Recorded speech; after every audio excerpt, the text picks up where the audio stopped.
microphones, he's able to detect who's speaking in the room. Now, this isn't exactly new technology. PictureTel had it many years ago on the Concorde systems. Its nickname internally, I believe, was Gumshoe or something like that. But anyway, this capability allows us to go in and take two cameras, two appropriate cameras, Eagle Eye 2 or Eagle Eye 3s, and what happens is one camera gets a full shot of the room. The other camera detects who's talking.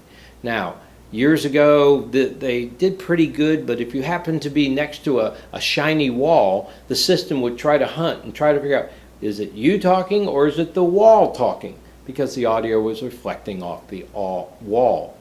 What we've done is enhance that capability by adding facial recognition. Not just facial recognition, but mouth motion. So we actually look to see who's talking in the room itself. And based on who's talking, then we pick that person up. That's available on the Eagle Eye Director, and it works very well in the long, skinny, what we call bowling alley rooms. These cameras, you may already have the Eagle Eye 2, so if you already have an Eagle Eye 2, you just need to purchase the Eagle Eye Director base and the additional camera. Plug it all up. It's a very simple plug together capability. You have your single camera cable that will come out of the base along with an audio feed, and that's necessary to do a mix minus, and that goes back to the codec and plugs into one camera port in the codec, and away you go. You're all set. So Eagle Eye Director, don't forget it, it's a good tool too. Okay, talking about microphones. These are the standard Polycom microphones that come with most systems.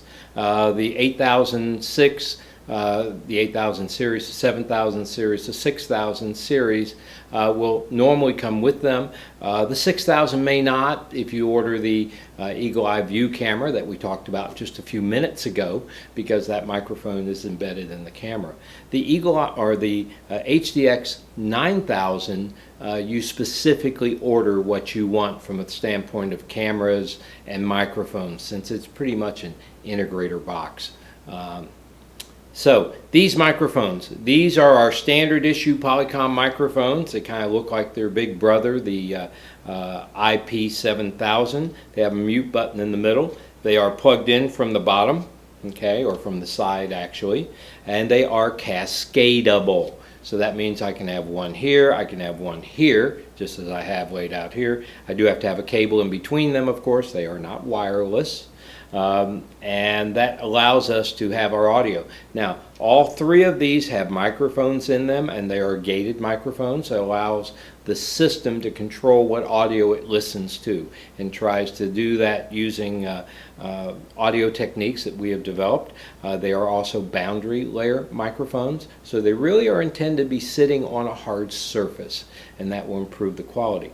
One of the features we have on the HDX product line is stereo audio. So I could literally have two of these sitting out side by side like this and have stereo channels on them. And the system will handle that and project that stereo onto the other side correctly, even through our bridging technology, and it allows people to hear the audio very much as if they were sitting in the same room. And that's really our goal, is to make the audio sound as if it's in the same room. Now, these microphones do a great job for about an 8-foot diameter circle. So I could have two of them on a table and cover a 15-foot table pretty nicely. I do have to run a cable. This happens to be the cable that comes with this system. Not standard, it is a Polycom connector used there, and it plugs directly in. One warning about plugging it in: be careful. You can, if you force it hard enough, you can put it in there upside down.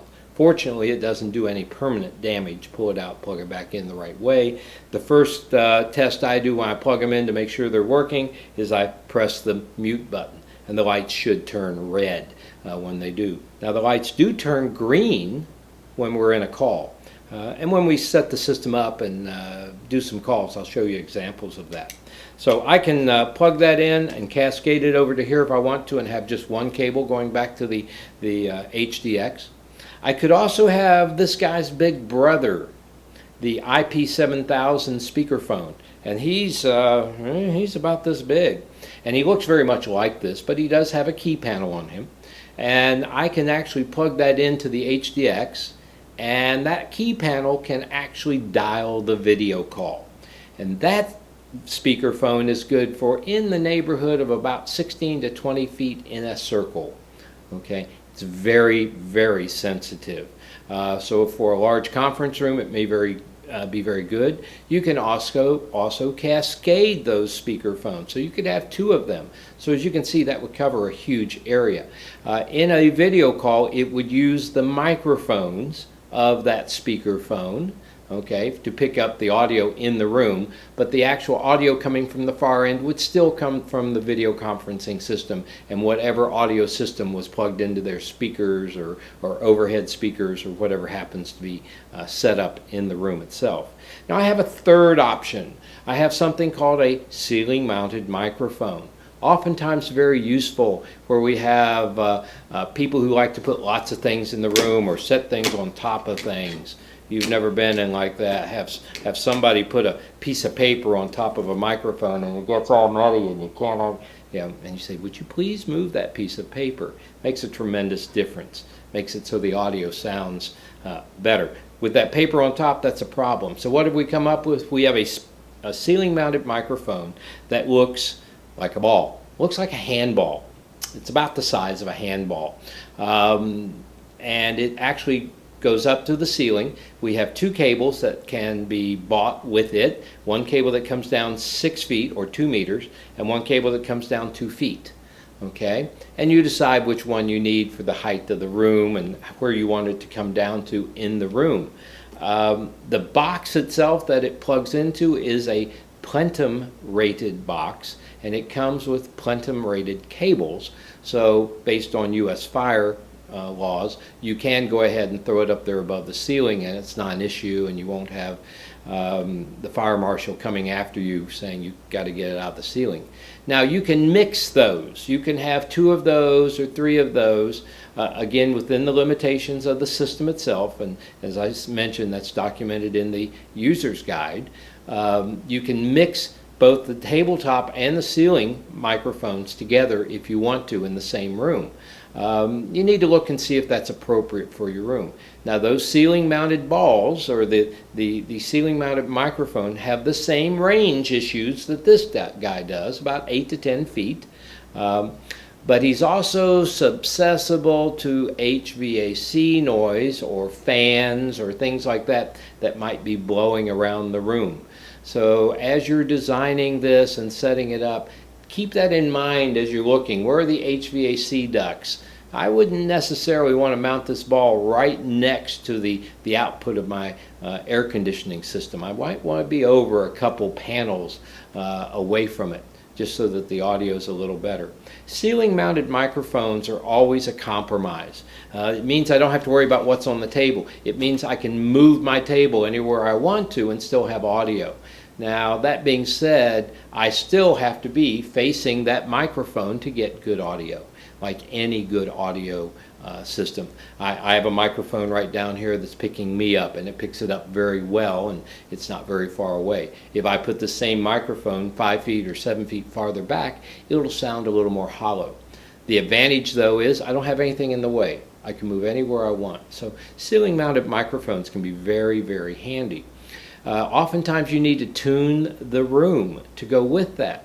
We have a product, not part of what I'm showing here today, but it is called Sound Structure. Sound Structure is a computerized mixing system that allows us to do some very, very elegant and elaborate enhancements of audio, both in echo cancellation, noise suppression, enabling audio when certain microphones hear audio, then they'll open, or what they call gate open, and that will actually allow the audio to come through from those microphones. We can also, in the same process, trigger a preset to the codec and say, hey codec, microphone number 4 just heard audio. You should point your camera over there. And that would work very, very well to point the camera over there. and we do that all the time. It's a very handy way to move the camera around the room. It's not as important nowadays since we have Eagle Eye Director that we talked about, and Eagle Eye Director does that all automatically without you having to place any microphones in the ceiling. It just determines where someone is and picks them up based on their audio and their facial recognition. So it's a handy tool too. Also, that's about it on the microphones. Next up, we'll be talking about the audio out and also the remote control. Okay, let's talk a little bit about the remote control. The standard remote that comes with the HDX today is the HDX remote. That remote control has all the controls necessary for you to control your video system, near end and far end, dial calls, things like that. It does use 4 AA batteries. It does come with the system. They're good for probably about 5 or 6 months, generally speaking, depending on the utilization. You do have a little screen here that tells you what's going on, in that it tells you what keys you have touched. It doesn't have any direct feedback from the endpoint itself at this time. So I have info buttons, power buttons, I have dialing capabilities. We'll go through that as we use the system itself. Something most people don't realize is underneath there are 2 little slots, and those slots are really for your finger. Okay, the top slot. Now, the top slot is for when you're in a video call. So you hold your finger there, and it centers you over the controls for during an active call. Now, I still look at the buttons. Even though I'm a touch typist, I look at the buttons on this. Okay, for moving the camera and things like that. And trust me, when you move the camera, it will go the wrong way the first direction you go, whatever it is. And I don't care whose camera it is, I don't care how many years you've been doing this, I always move the camera the wrong direction the first time. Anyway, so I tend to just kind of nudge it just a little bit to see which way it's going. Oop, go the other way. Anyway, so you also have the bottom slot. The bottom slot is really there for your ability to dial. So it gets you into the number pad and lets you actually hit the dial and mute button very, very easily. The unit itself can be set on the table and used that way. Works very nicely that way. It is motion detecting, so if you shake it, it actually comes on. Now that's unlike some other vendors. Some other vendors actually detect the fingers as they touch the side. The older Polycom units, if you remember, had the 2 little shark teeth that came down as you set it down, and that's how it knew whether it had been picked up or not. Okay, so it's a little different. We also have something called a touch control. I don't happen to have one of those here with me on display, but it's a small Android-based touch unit that plugs in via power over Ethernet. It plugs into your network and it talks directly to the HDX codec. In doing so, it allows you to do full control over the system.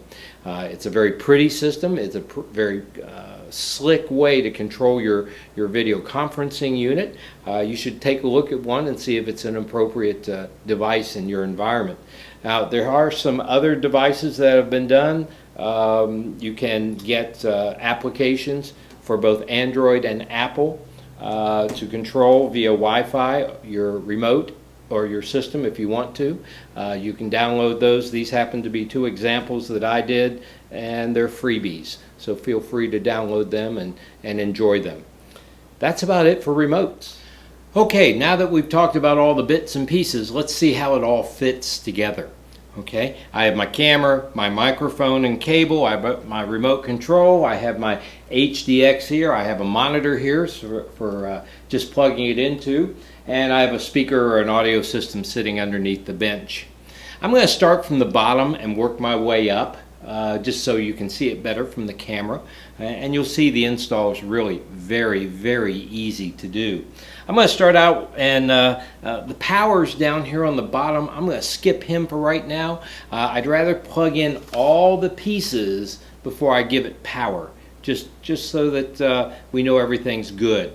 Okay, so I'm going to start out, and I'm going to plug in my Cat 5 cable. Happen to have one right here. Plugs right in to the left side. Okay, and you look at the logo and it says LAN, so that's where you want to plug in. This system is actually set up for a static IP address at this time.